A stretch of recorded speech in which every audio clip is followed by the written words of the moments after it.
Hello, this is Jeff Weaver with C&E Sales. Today I'm going to show you how to make a proper Profibus connection on a couple of different style connectors. This is a standard DB9 connector, and then a field wireable, which I have taken apart here, and I'll show you piece by piece how to properly make this connection. Let's start with a piece of Profibus cable, and the first thing I want to stress, especially when it comes to field wireables, is that you stay within the same manufacturer family when it comes to cable and connector. This is a Siemens cable, 6XV1 8300EH10, and it's a Siemens field wireable, an M12 connector, and that's a 6GK 1905 0EB00.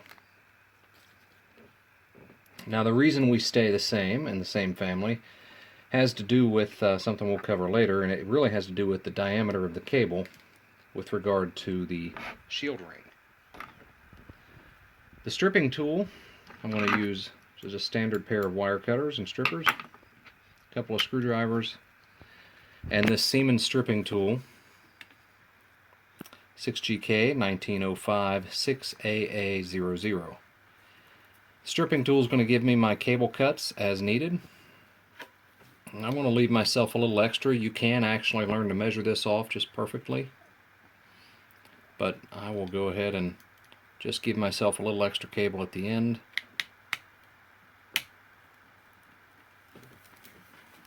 And you're going to push those blades up till they're nice and snug, and if you've made the cut properly, it's going to peel off, as you see, the inner white diameter of the cable without cutting or nicking your actual conductors. And then I'm just going to pull off the purple sheath or purple outer sheath. And what this is left is the shield perfectly intact, which in this particular cable the shield wraps all the way around. There are some where the shield is a separate conductor, but that doesn't work with these connectors. So we're going to use this guy, which is perfectly cut, and then as you can see we have our red and green conductors. So as far as the actual wiring, that part's pretty simple. So if I were going to use this with my field wireable, you can see the field wireable itself is color coded A1B1, A2B2, and also A green and red. So that's actually data line A for green, data line B for red. This silver plate is the shield plate. That shield plate is critical that this shield makes contact with the shield plate.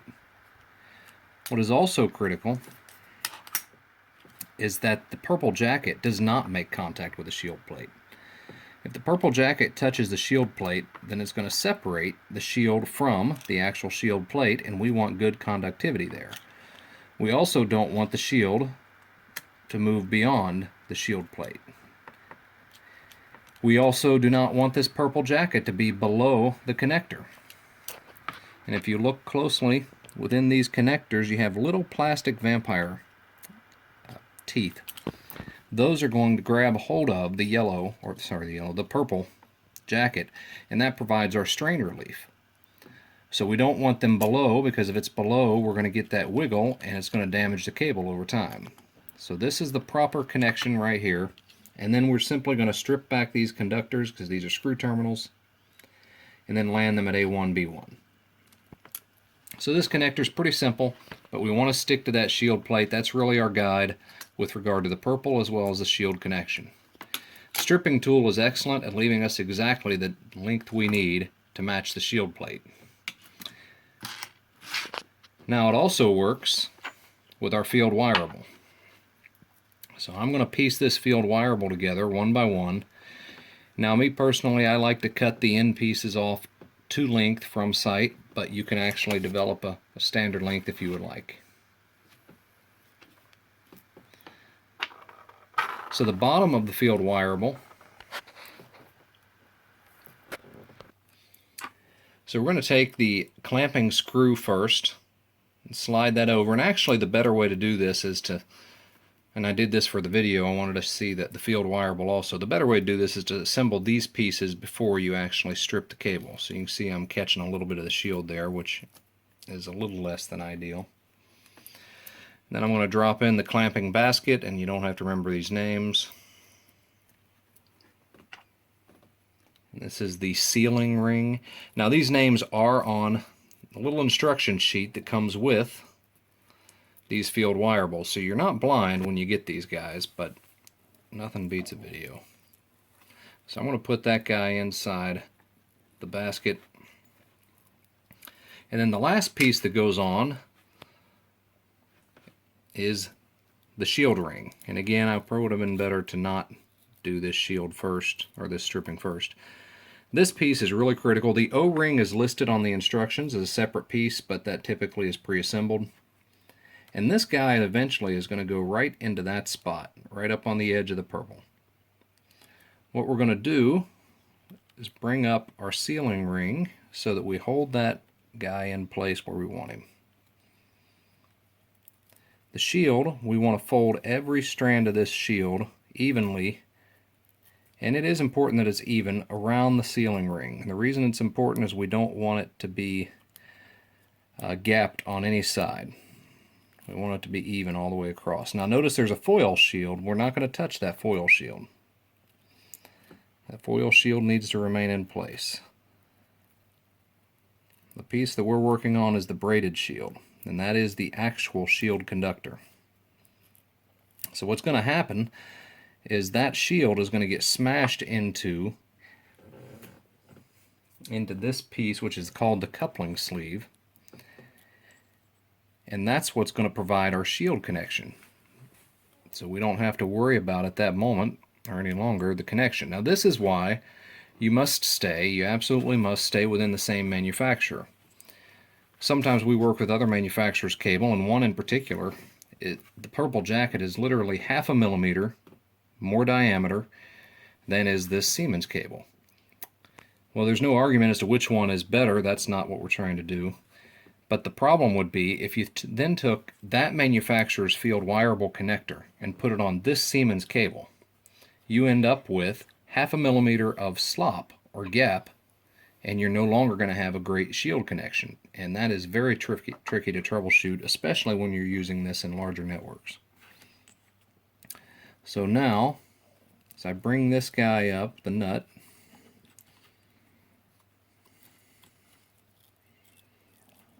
you can see, I kind of didn't do that the best. There we go. That's going to just insert right in there and seal on the O-ring, and we now have a firm seal between our shell, which is the coupling sleeve, and the shield ring. So now at this point I could start to screw this guy together, and I may give it a couple of turns, but I'm not going to go any farther yet, because the last piece of this is to actually land this, so this is the actual socket plug. Now if I go by the instructions, it actually tells me to leave these kind of long, actually longer than this even. And I don't personally like that because I find it smashes the conductors and they tend to crinkle up a little bit. So what I like to do is shorten these a little bit, which I'm going to do. And I'm just going to do a little gauge test for myself.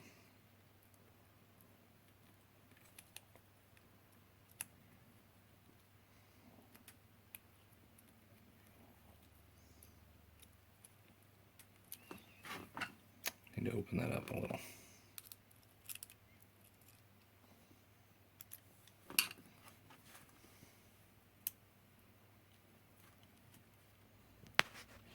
And you see if we left them at these lengths, they would definitely get smashed, and I would rather not put that kind of strain on the cable, the conductors. So I'm going to shorten that guy up quite a bit.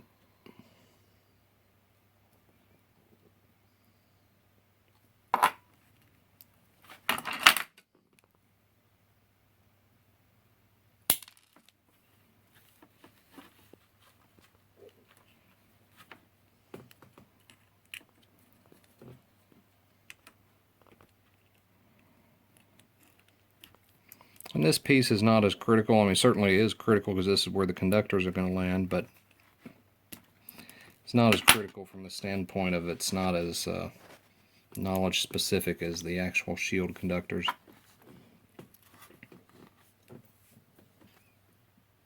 Now here on the plug, we're going to land pins 2 and pin 4. Pin 5 is shield, which is taken care of with the body of this connector. So we're really concerned about pins 2 and pins 4.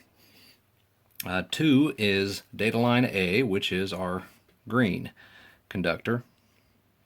4 is data line B, which is our red conductor. Now in this case I've already kind of pulled the screws back so that I don't have trouble getting in. And it is hard to see which is pin 2 and pin 4. But they are labeled right on the connector. But that is a little tricky, I won't lie to you.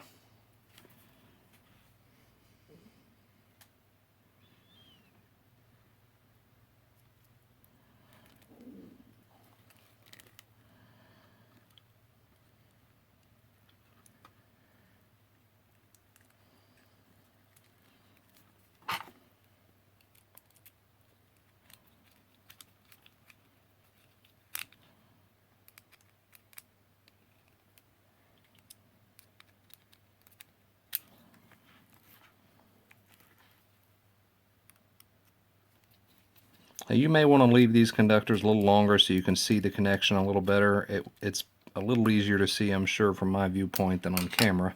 But those are now connected solidly, no conductor exposed. So now the final piece is to simply, this is a keyed connector. So we're going to line that guy up, and then we're going to finish tightening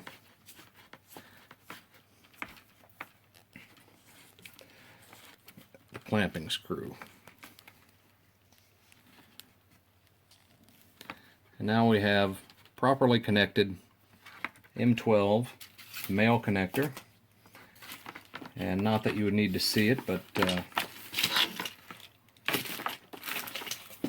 here's an example of another cable that I've done prior as well. Now one thing that I will show is there is one other DB9 style that you'll likely encounter. You may encounter a couple of others, but this is one that's pretty common. This one has a 45 degree. That the one we looked at earlier would be considered a 180 degree. So the 45, as you can see, has an offset. Again, the shield plate, once again, most critical piece, and still we see these little vampire connections for the purple jacket. And you can actually see on this cable where it was faced another direction, you can see the purple. Actually, this came from the top where you can see it's sealed into the purple jacket. And again, the purple jacket is not on my shield plate, but my shield is.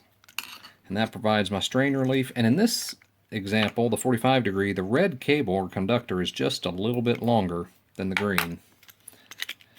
And then once these guys are put together,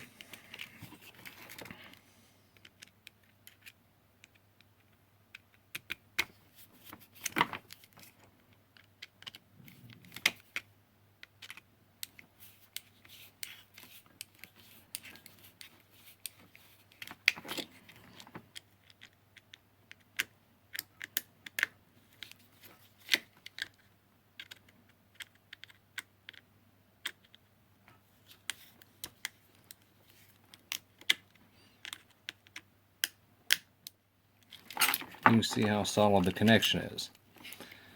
One thing I want to point out when it comes to the DB9 style connectors, you're going to see an inbound and an outbound cable connection. If this is the beginning or the end of the network, the cable should be wired to the inbound connector. If you only see one cable in a DB9 connector, it should never be on the outbound. The reason being, this termination switch, when the terminator is thrown or on, it actually disconnects the outbound cable. So it's very important that you're on the inbound side. Now if you do have a full daisy chain where you're coming in and coming out, make sure that from the standpoint of the beginning of the network, which is typically your controller or even your Profibus card and a PC, that you want to come into each node on the inbound side and out on the outbound side. When you have Profibus issues, this termination switch is invaluable and isolating the network.